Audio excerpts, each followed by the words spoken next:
agora xa a propia Mercedes se vai encargar da segunda parte, vai a presentar ela as dúas persoas que van a intervir junto con ela. Vamos a ter despois esa media oriña tamén de debate ou de mesa redonda, que igual se achica un pouco por estes 2 minutos que levamos de retraso, ou igual nos tiramos 2 minutos máis e chegamos hasta as dúas. Simplemente esa advertencia e xa lle dou paso a Mercedes. Moitas grazas, Alberto. Eu non quero quitarlle tempo á persoa que vai intervir agora, porque aseguro, vos podo adiantárvolo que a súa intervención nos vai esclarecer seguramente moitísimas dúbidas ou vai axudarnos a abrir novas preguntas. Digo que eu lo podo confirmar porque así o vivín eu. Ás veces na túa vida persoal tes a oportunidade de vivir momentos que te marcan.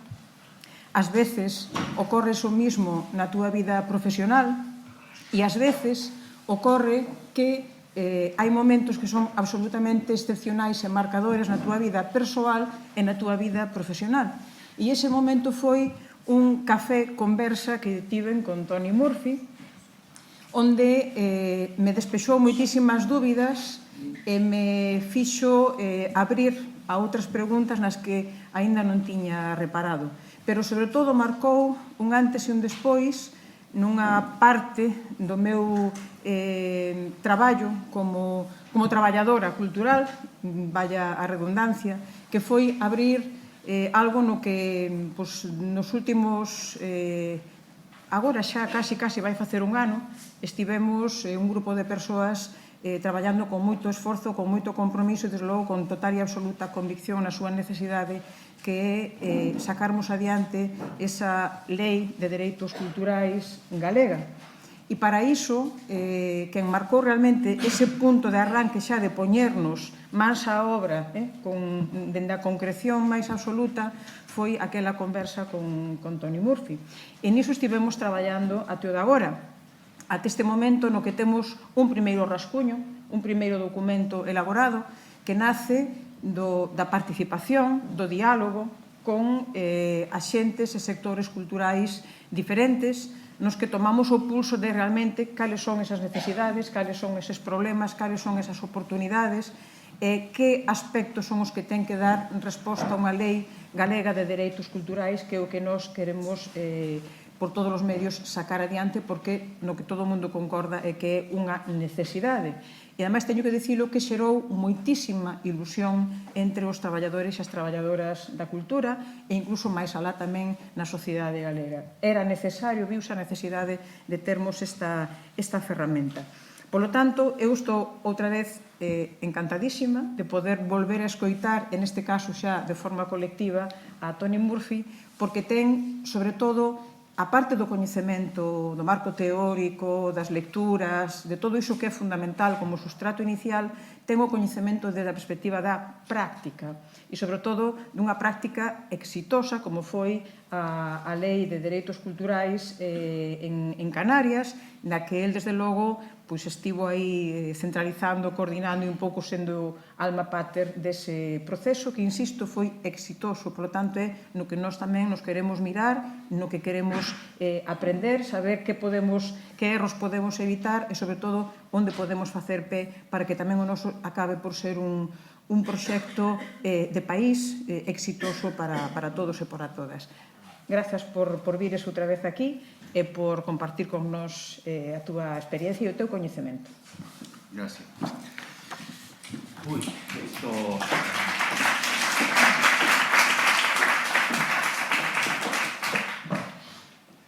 No doy para emociones, ¿sabes?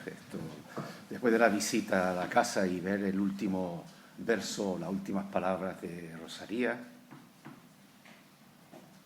es muy difícil que se abra la ventana que queremos ver el mar, ¿no? Y si ahora me presentan de este modo, pues conmovido, ¿no? Yo no sabía que era tan llorón, pero en fin. Pues eso, buenos días. Muchas gracias al Consello da Cultura Galega por la invitación a participar en esta oportuna y que se está revelando muy interesante espacio de intercambio y de reflexión. Y para mí siempre es un placer transitar desde el Atlántico Medio a este vibrante y lluvioso y húmedo punto del Atlántico Norte. Lo lluvioso y húmedo lo digo con auténtica envidia. Estaba frito por ver lluvia, por ver verde y sentir un poco de frío. No creo equivocarme mucho si digo, bueno, antes que nada, voy a hacer un ejercicio de autocontención, porque se ha planteado aquí desde el ámbito de las políticas culturales, pasando por el derecho a la cultura, por las intervenciones tácticas, los ejemplos prácticos, cantidad de cosas muy sugerentes todas, pero voy a intentar hacer eso, como digo, un ejercicio de autocontención, y por eso me voy a fijar al tema que se me ha pedido y me voy a fijar al cronómetro. Creo que son 28 con 27 segundos. A ver, como decía, no creo equivocarme mucho si digo que en la pasada legislatura, o más exactamente en el tramo final de la pasada legislatura, las leyes culturales se convirtieron en la política estrella, en la propuesta estrella de las políticas culturales públicas. Ya se ha hecho mención, casi creo que fue Jazmín en su inventario, pero vamos a verlo más en detalle. El 27 de septiembre de 2011, 11 consistorios andaluces registraron una iniciativa legislativa para una ley de cultura de Andalucía en el Parlamento andaluz, que posteriormente, en marzo de 2022, fue rechazada por la Junta de Andalucía. En abril del 2022, el Gobierno de Aragón anunció la presentación de un anteproyecto de ley de derechos culturales para comienzos del año 2023. Alberto ya nos contó en qué quedó. En ese mismo mes de abril de 2022, concretamente el día 26, la totalidad de los partidos representados en el Parlamento de Canarias registró la proposición de ley del Sistema Público de Cultura de Canarias. La ley fue aprobada por unanimidad el 15 de febrero de 2023, es decir, hace apenas un año.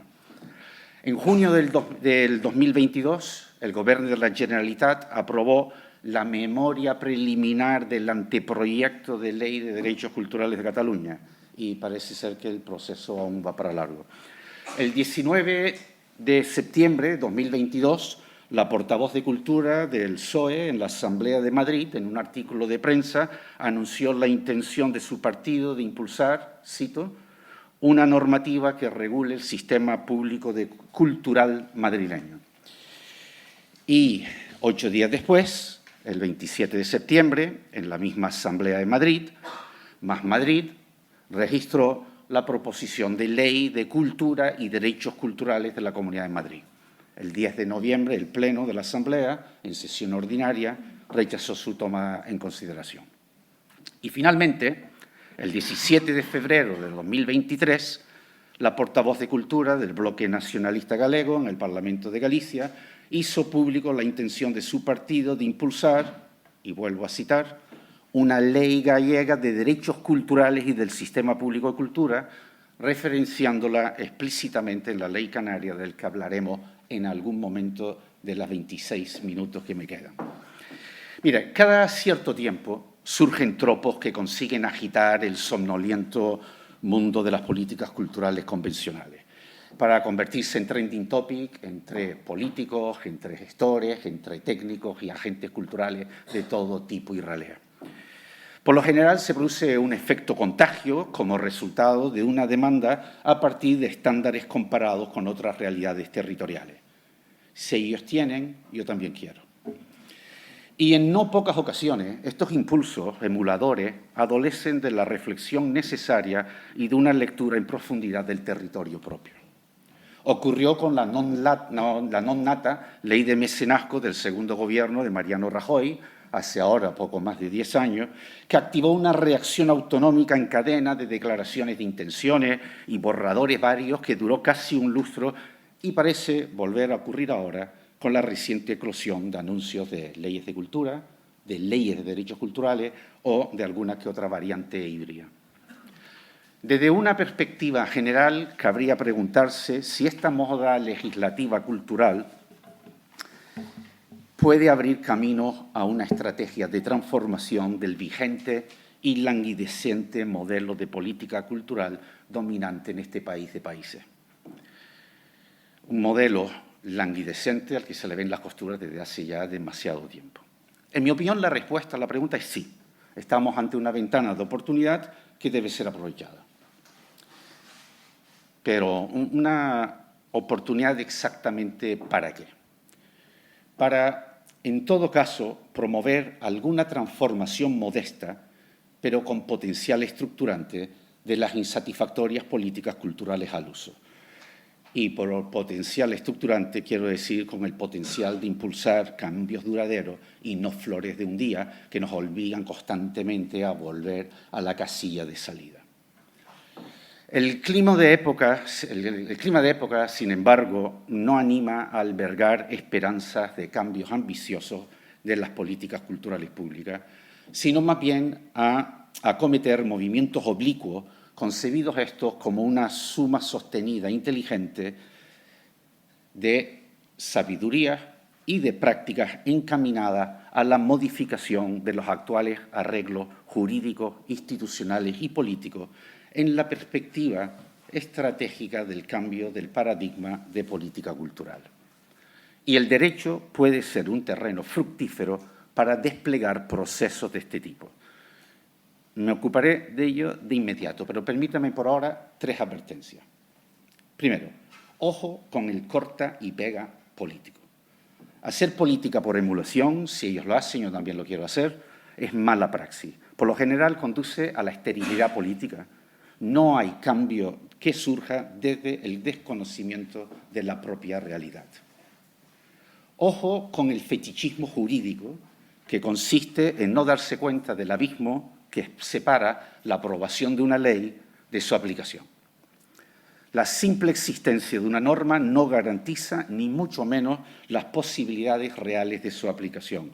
Me preguntabas algo sobre esto, Jazmín, al comienzo cuando llegamos aquí. Si hay oportunidad, comentaré algo sobre la exitosa ley del Sistema Público de Cultura. Como digo, la existencia de una norma no garantiza que se vaya a aplicar. El derecho no cambia la realidad social. Raramente constituye un atajo para sortear problemas de naturaleza política. Y los problemas de la bancarrota de las políticas culturales convencionales son de naturaleza política, no lo duden. El derecho, en el mejor de los casos, puede ser una herramienta para la política. Al derecho lo que es del derecho y a la política lo que es la política. Esto es una versión tuneada de Mateo 22-21. Y por último, ojo con la inflación legislativa como reacción pendular a la sequía de producción de legislación cultural ordinaria. En el momento de promover la elaboración de una ley, siempre debemos preguntarnos ¿qué me permitirá hacer la ley que antes, sin ella, no podía hacer? Si la respuesta es nada o lo mismo, sobra la ley.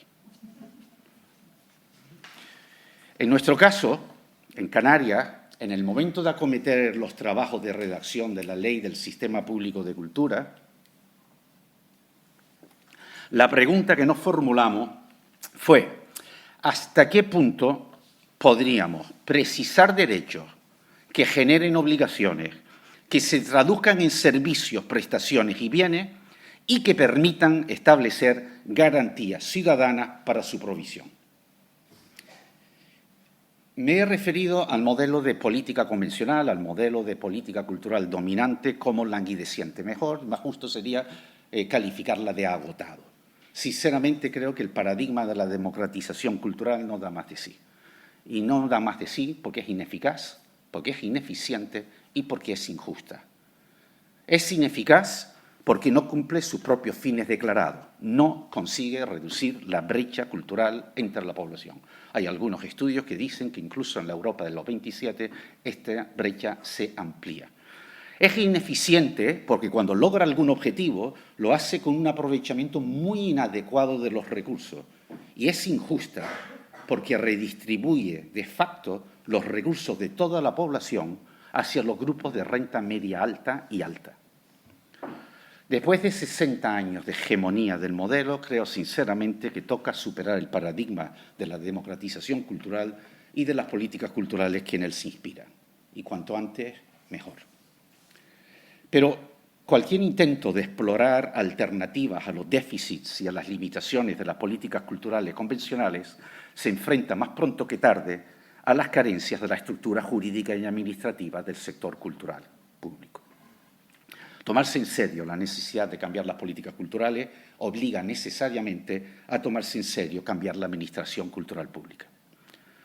Si la eficacia de las políticas culturales, como la de cualquier política pública, se mide en función de sus efectos transformadores, también habrá de medirse en función de su capacidad de transformar la propia administración cultural. El reto, por lo tanto, consiste en cómo afrontar la reforma de algunos aspectos de la administración cultural pública para posibilitar el encaje de una política cultural capaz de satisfacer efectivamente los derechos culturales de la gran mayoría de ciudadanas y ciudadanos. Se trata de saber aprovechar las posibilidades que brinda el derecho para fijar operativamente obligaciones específicas a las administraciones culturales públicas y proporcionar garantías específicas a la ciudadanía. La legislación cultural es actualmente la pieza fundamental para fijar las políticas públicas en el Estado democrático de derecho. Y al margen de las limitaciones a las que ya me he referido y a las que no conviene perder de vista, el derecho es un verdadero termostato de la política cultural democrática. Un cauce para maximizar sus utilidades, en el caso de la Comunidad Autónoma de Canarias, ha sido la elaboración y aprobación de la mencionada Ley del Sistema Público de Cultura. Una ley, en mi opinión, innovadora tanto desde la perspectiva legislativa como de la perspectiva político-cultural. ¿En qué consiste esta singularidad? A ver si lo consigo explicar. La Ley del Sistema Público de Cultura de Canarias comparte con las leyes de cultura, las leyes generales de cultura y las leyes de derechos culturales, ser un texto normativo que pone en valor la noción jurídico-constitucional y jus internacional de la cultura, una noción caracterizada por poner cada vez un mayor énfasis en la consideración de la cultura como un concepto integral. Y de la cultura como un concepto integral es de donde derivan los derechos culturales humanos y son, en última instancia, los que dotan de legitimidad a las políticas culturales públicas. La Ley del Sistema Público de Cultura de Canarias, en cambio, se diferencia de las leyes de cultura, las leyes generales de cultura y de las leyes de derechos culturales, por ser un texto normativo que centra su objeto en las organizaciones que garantizan los derechos y principios, y además concibiéndolos como un sistema en la que el conjunto es superior a la suma de las partes y cada una de las piezas del sistema, pequeño, local, medio, provincial, insular o grande, autonómico, son imprescindibles para el funcionamiento del propio sistema. No estamos, por lo tanto, ante una ley de derechos culturales, pero sí de las garantías que aseguran el ejercicio efectivo de los derechos culturales. Tampoco estamos ante una ley general de cultura, orientada a la regulación básica de las diferentes materias o sectores culturales, sino ante un texto normativo concebido para situar al conjunto de las administraciones e instituciones culturales en la senda de la colaboración, cooperación y coordinación, con el objeto de una mejor realización y garantía de los derechos culturales. Los derechos culturales siempre en el centro de la cuestión. No sé si esto les sabe a poco, pero espero poder argumentar que la cosa merece la pena, o al menos merece la pena ser considerada como una vía, desde una perspectiva jurídico-administrativa, por supuesto, para avanzar hacia la articulación de una política cultural de nueva planta que establezca como principio rector la distribución equitativa de capacidad cultural, entendiendo por capacidad cultural las condiciones en las que las personas tienen la libertad sustancial, efectiva, de producir cultura, de moldear su entorno cultural y de interpretar las expresiones culturales de otros. En los últimos años, en varios países, como mencionaba antes una de las conferenciantes, principalmente del área latinoamericano, se ha intentado salvar los efectos derivados del desajuste entre la sectorializada legislación ordinaria. Pequeño excurso y me como 2 minutos. La básica producción legislativa cultural en los distintos territorios y, de alguna manera, también en el Congreso de Diputados, se ha centrado fundamentalmente en la producción para regular ámbitos concretos de la cultura. Es una producción sectorializada. Tenemos leyes del patrimonio, del museo, de archivos, de bibliotecas, del audiovisual, de derechos de autor, etc. Mientras que en el derecho constitucional y en los tratados internacionales y en cierta medida en algunos de nuestros estatutos de autonomía, la cultura tiene un tratamiento integral. Se concibe a la cultura como un concepto y una noción global. Hay un desajuste. La actividad legislativa ordinaria, sectorializada, la producción cultural, la actividad legislativa, constitucional y de los tratados internacionales y los estatutos que entienden a la cultura como un todo, una noción global. Bueno, dicho eso, durante estos últimos años hay un intento, sobre todo promovido por algunos países del área latinoamericano, por intentar incorporar la concepción integral de la cultura en leyes infraconstitucionales, intercalando entre la Constitución y las leyes sectoriales en materias culturales un eslabón jurídico a modo de peldaño conector entre ambos niveles, con la finalidad, ¿para qué?, para la finalidad de contrarrestar los efectos menos deseables de la dispersión normativa y ganar en coherencia y eficacia legislativa. Se trata fundamentalmente de intentar neutralizar los efectos de la entropía legislativa que lleva casi a la pérdida de eficacia del propio entramado jurídico. Estos proyectos, ensayados, como digo, en diferentes países del otro lado del Atlántico, son proyectos ambiciosos y, sin duda, interesantes, pero dotados de una alta complejidad técnica y de un tiempo muy largo a la hora de su elaboración. Pero siendo esto importante, no es su principal problema. Sin negar su utilidad, faltaría más, estas normativas generales de cultura y de derechos culturales dejan ver hasta el momento que su talón de Aquiles se encuentra en la debilidad de las garantías de los numerosos y variados derechos, medidas, compromisos y responsabilidades que reconocen o establecen. Y, por lo tanto, encuentran serias dificultades para transitar de lo declarativo a la política práctica, de lo declarativo a lo operativo.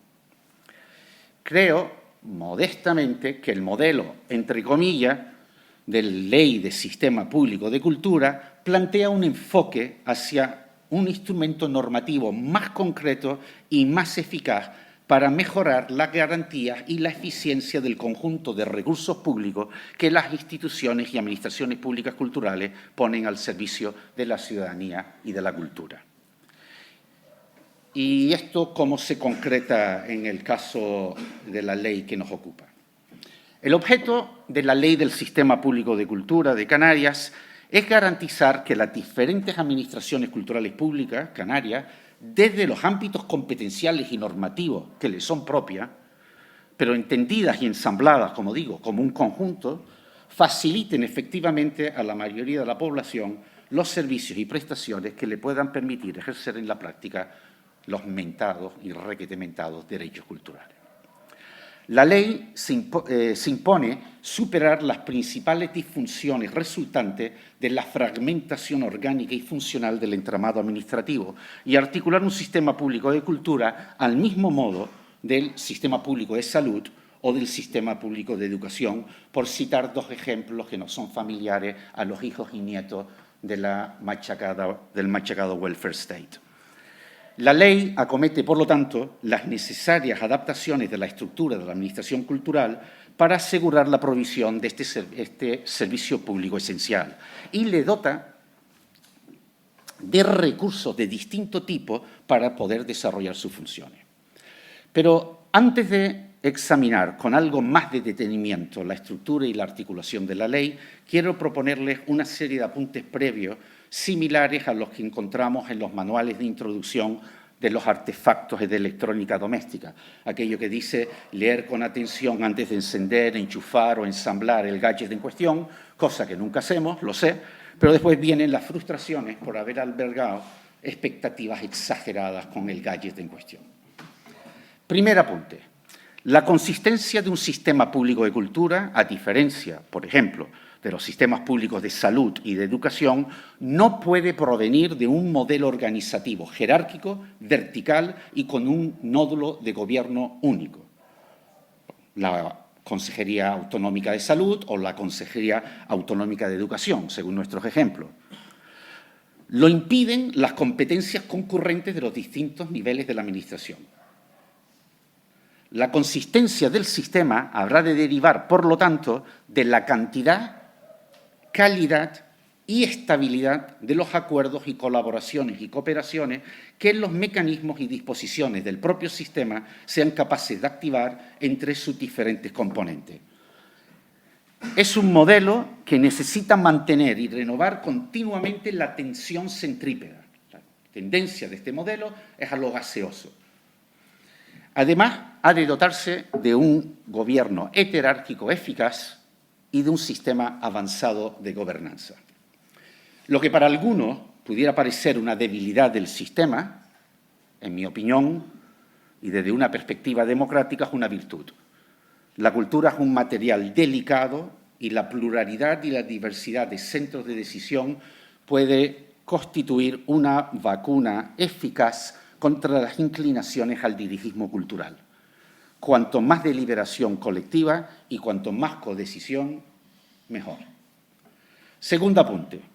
La referencia a la colaboración, cooperación y coordinación entre administraciones, que recorre toda la ley desde su artículo 1 y que es esencial para la vertebración del sistema público, no es una vocación piadosa del tipo «oye, llevado bien», a ver si confeccionamos una agenda digital y no nos pesamos las cosas, a ver si nos reunimos, nada que ver. Colaboración, coordinación y cooperación son principios de alcance jurídico que establecen obligaciones y deberes a las relaciones interadministrativas. Así queda recogida en la muy importante Ley 40/2015, el régimen jurídico de las administraciones públicas, y, en el caso de las islas, en la Ley 14/1990 de reforma de la Ley de Régimen Jurídico de Administraciones Públicas Canarias. Existe un equivalente en la Comunidad Galega, por citar un ejemplo. Tercer apunte. Dada la naturaleza específica del hecho cultural y de su diversidad de expresiones, no siempre se puede establecer una relación lineal entre derechos, obligaciones, prestaciones y garantías. En algunos casos sí y en otros no. Ante eso, solo cabe creatividad e imaginación política, como ocurre, dicho sea de paso, en otros ámbitos relacionados con los derechos fundamentales, por ejemplo, como el derecho a la vivienda.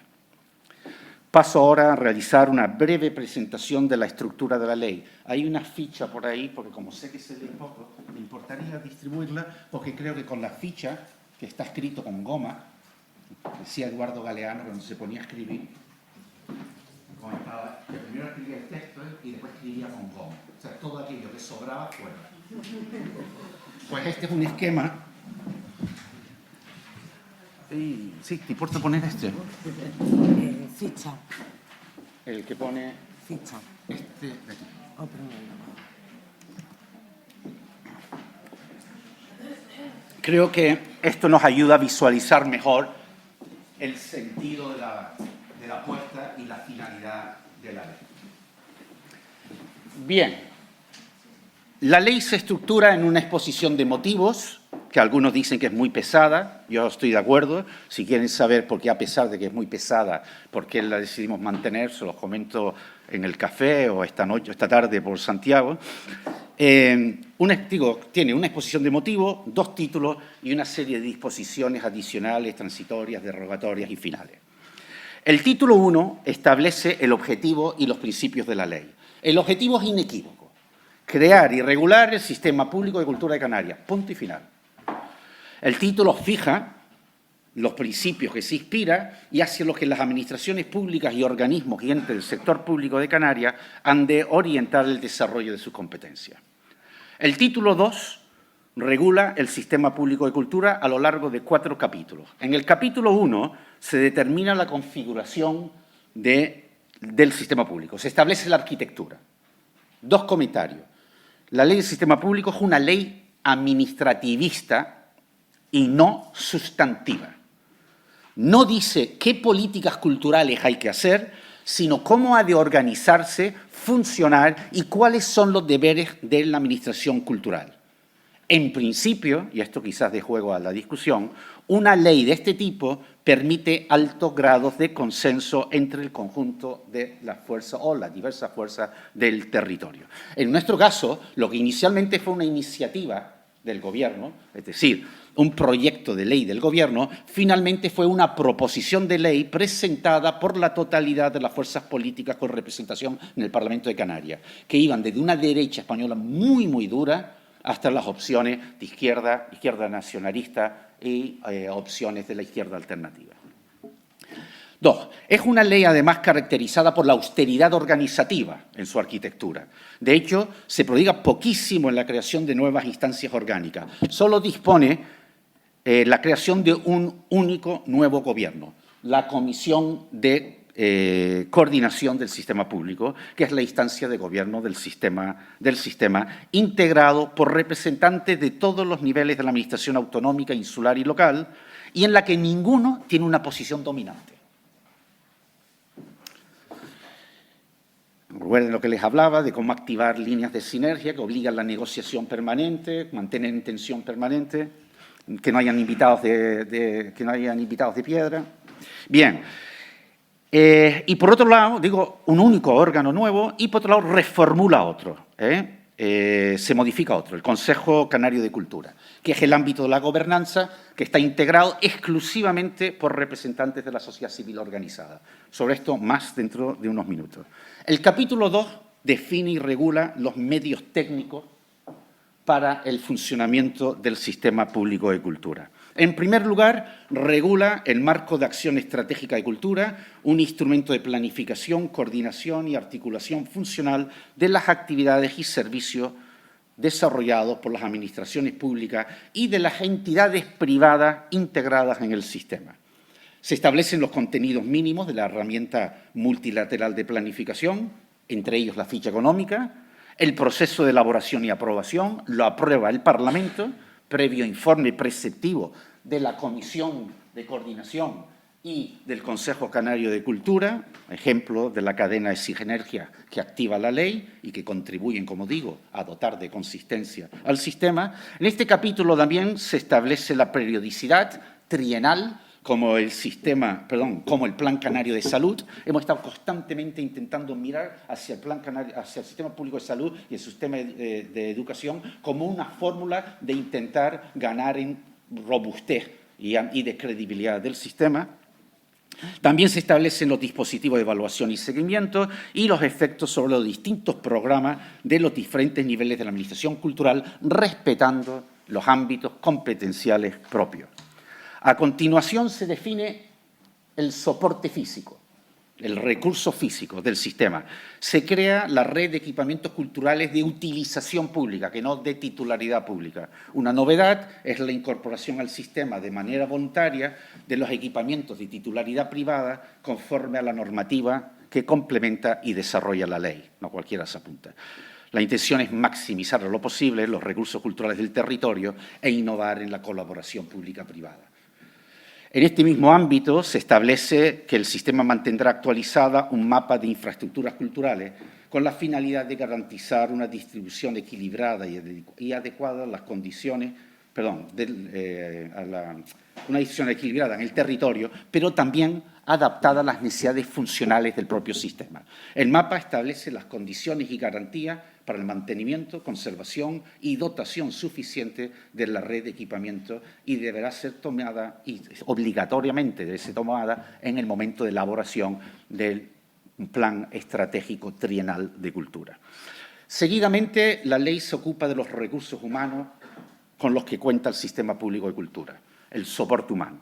Una novedad es la creación de los cuerpos, escalas y especialidades necesarias para desempeñar las funciones referidas a la gestión y administración cultural. La lógica que subyace a esta decisión es sencilla.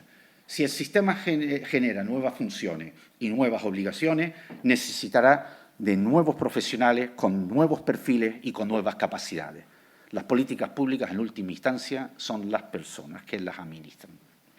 En cuanto al recurso financiero, el soporte financiero, la ley es la primera en su género que blinda presupuestariamente a la cultura. Establece que los recursos presupuestarios del Gobierno de Canarias dedicados a la cultura no serán inferiores al 2%. En el camino cayó en la comisión del Parlamento un intento de decir, sin decir, las obligaciones del resto de las entidades integrantes en la Administración, pero ya lo sabíamos de antemano que no iba a pasar por el filtro de usted me está invadiendo mis competencias, con lo cual nos la tuvimos que envainar. Mira, el 2% no es un porcentaje que cae del cielo, ¿eh? Ya son múltiples las investigaciones y estudios que evidencian que en Europa, para que las políticas culturales regionales, lenguaje europeo, tengan impacto significativo, deben asignar a los presupuestos de cultura entre el 2 y el 3% del total de su presupuesto. Por debajo de este umbral mínimo, no es realista esperar que las políticas culturales puedan contribuir a liberar las potencialidades de los sectores culturales y creativos en términos de cohesión social, de calidad de vida o de crecimiento económico. En la última sección del capítulo 3 se contempla la creación del Servicio de Investigación y Análisis, el que hemos llamado el soporte de inteligencia al sistema, con la finalidad de introducir mayores niveles de racionalidad instrumental y de sofisticación en el diseño de la acción cultural pública. Este servicio realiza funciones de centro de información, documentación, análisis, investigación y asesoramiento en materia culturales. Aunque está adscrito a la Consejería con competencia en cultura, es técnica y metodológicamente independiente y presta servicio al conjunto del sistema público, a la ciudadanía y al conjunto de los subsectores culturales. El grueso del capítulo 3 se ocupa de regular las obligaciones, deberes y garantías del sistema en aras de la consecución de los objetivos perseguidos por la ley. Un primer bloque de artículos se dedica, realizando una mirada hacia adentro, a los deberes y obligaciones referidos al funcionamiento del sistema público. Y un segundo bloque, ahora realizando una mirada hacia afuera, se establecen los deberes y obligaciones relativos al desarrollo de la vida cultural en el sistema. Finalmente, en el capítulo 4, se configura el Consejo Canario de Cultura, la instancia de gobernanza del sistema. La ley realiza una apuesta fuerte por la profundización de la gobernanza democrática y esto ha quedado expresado en las importantes funciones asignadas al Consejo, que deja de ser, porque ya existe, un órgano asesor nombrado por el Gobierno, sin apenas competencia e integrado mayoritariamente por representantes de las administraciones públicas, para ahora convertirse en un órgano colegiado que, aunque adscrito a la Consejería con competencia en cultura, no está integrada en su estructura orgánica y jerárquica. Un avance en términos de autonomía organizativa. El Consejo se encuentra además representada en la Comisión de Coordinación, el órgano de gobierno del sistema, lo que supone un avance en términos de capacidad ejecutiva.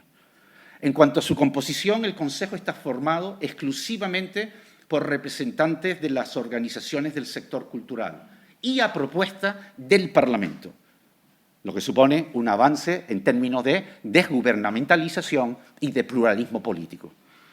Y en cuanto a su mandato, se desvincula del ciclo electoral, es de 5 años, y sus miembros solo pueden ser reelegidos una única vez, lo cual refuerza su independencia de los partidos políticos y, en alguna medida, pequeña vacunita contra la cristalización de nuevos grupos de interés, como lo ha pasado, por ejemplo, a la ya criticada en el último tramo al Arts Council, en el caso británico. Decía que el Consejo en su actual configuración, bueno, la configuración de la ley actual, se encuentra dotado de importantes funciones. Y así es. Mira, dista mucho de ser una instancia ornamental para cooptar voluntades. Por ejemplo, el marco de acción estratégica, la herramienta de planificación trienal que fija elementos claves de los presupuestos, debe tener en cuenta las valoraciones del Consejo. Y es el propio Consejo quien realiza el seguimiento del marco con la facultad de proponer revisiones y actualizaciones. Es también función del Consejo realizar un informe anual sobre el estado de la cultura en Canarias para su traslado y debate en el Parlamento. Un último ejemplo es la función del Consejo elaborar un informe anual de evaluación de la ejecución de las partidas de los presupuestos de cultura, que son un documento que debe ser considerada en la redacción del anteproyecto de los presupuestos generales de la Comunidad Autónoma de Canarias. Solo son 3 botones de muestra, más si quieren y hay tiempo. A la ley la rematan 8 disposiciones adicionales, transitorias, derogativas y finales, y para ahorrarles el asunto simplemente son para organizar y calendarizar el despliegue de la ley. Permíteme, para terminar, un breve excurso para situar la cuestión que estamos tratando en su justa dimensión. Me quedan 2 minutos, ¿puede ser? ¿Sí? ¿Sí? ¿O puedo quedarme aquí o puedo decir esto y quedarme a gusto? ¿Sí? Mira, la reforma y rediseño de la administración pública posee un calado político y social de primera magnitud. No es simplemente una cuestión técnica. Tras los discursos aparentemente tecnocráticos, lo que se está ventilando es la disputa para la reconceptualización del modelo de régimen de bienestar en el contexto de la crisis del Pacto Social de posguerra y del modelo social europeo.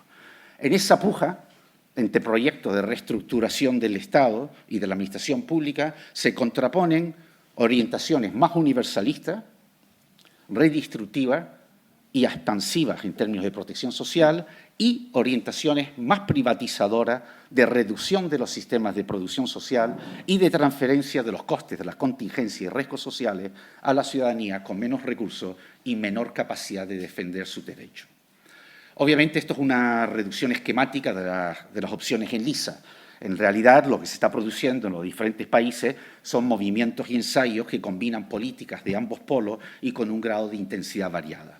El resultado de esta puja dependerá de las relaciones de fuerza en cada momento y del contexto cultural de los distintos estados y territorios.